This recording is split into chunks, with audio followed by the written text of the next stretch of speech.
my understanding of the Declaration of Independence has changed so much. I just love this document. I just love it.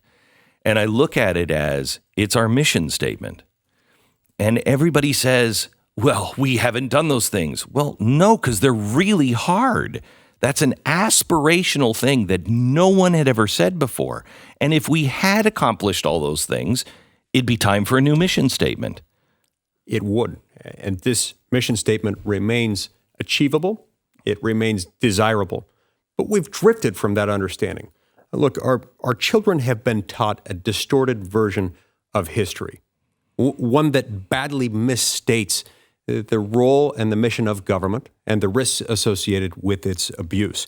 I wrote this book to help fix that, to give people the ability to help their children and their grandchildren and themselves learn what they wish were being taught in our public schools and what used to be taught in our public schools.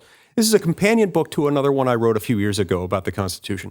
But the more I've researched and read into the Constitution, and it's important, the more I've come to realize you can't fully understand and appreciate and implement the Constitution without understanding the Declaration and where it came from. It is the Declaration of Independence is the mission statement. We want to start a country, and it's going to be this.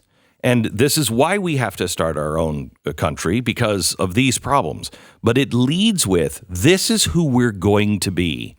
The Constitution is the owner's manual. It's how to make that mission statement, or quite frankly, any mission statement, work. That's right. The Constitution is the picture frame.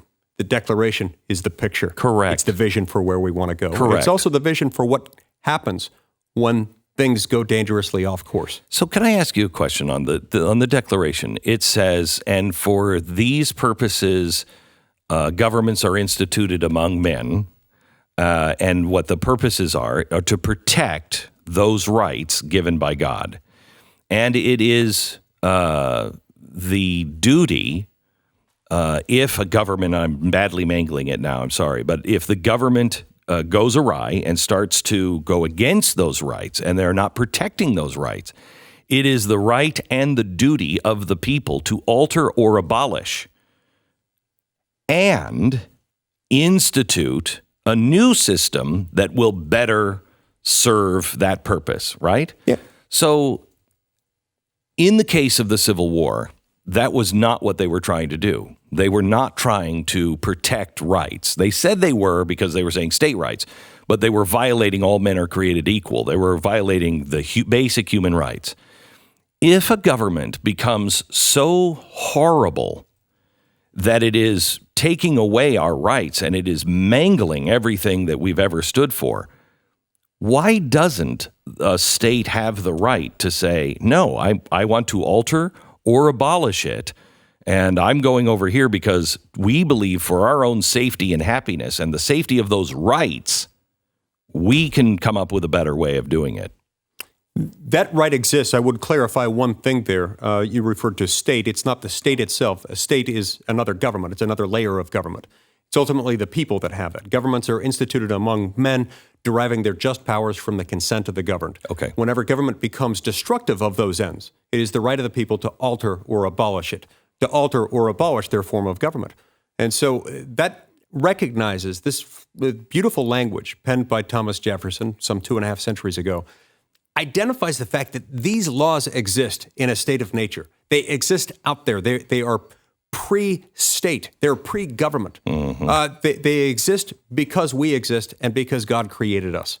And we are the sovereigns. That's what was so revolutionary about this document. And it's that thought, the idea that we have God-given rights, that government is there to serve us and not the other way around. It's considered revolutionary today, sadly, because we've neglected it. The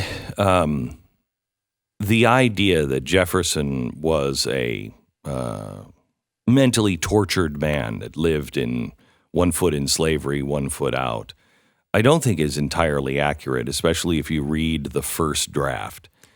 And it was 2 states. I mean, Hancock said, and I think he was right on this, look, the king is going to divide us.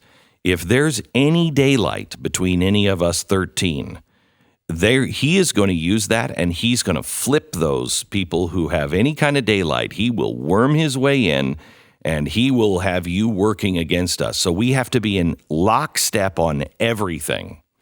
So 2 states said no to Jefferson's proposal in the first draft of abolishing slavery. That's right. And I talk about this in our Lost Declaration. In researching this, I discovered how much Jefferson really wanted to put language in it, identifying as one of the grievances against King George III that he had perpetuated slavery within the American colonies, doing so perhaps even to destabilize them and to make them dependent on that evil, vile institution. As I researched for this book, I also discovered that Jefferson, early in his career, within the state of Virginia, tried to get the state of Virginia to abolish slavery. Mm-hmm. Now, and later in his career, too. He tried several times. He tried several times. Now, I acknowledge in the book, he does have a complicated relationship with slavery, because even as he's trying to do all this, he still owns slaves. But he can't get rid of them because of state law. He can't. Unlike George Washington, he didn't make arrangements for them to be freed after he and his wife had died. Not only that. He couldn't because he was in debt. The law stated at the time, if you're in debt at the time of your death, you cannot get rid of that property. Which is one of the great tragedies of the Jefferson estate, is that because of those very same debts, after he died, his slaves were sold, and in many instances, families were separated and sent to different parts of the country. So yeah, Jefferson had a complicated relationship with this, but he knew it was wrong. And he did try to do something about it. He even put language in the original draft of the Declaration of Independence to stop it. And so we have to remember that Jefferson himself understood the nature of this. He was able to identify good from evil and identify this as part of the evil column.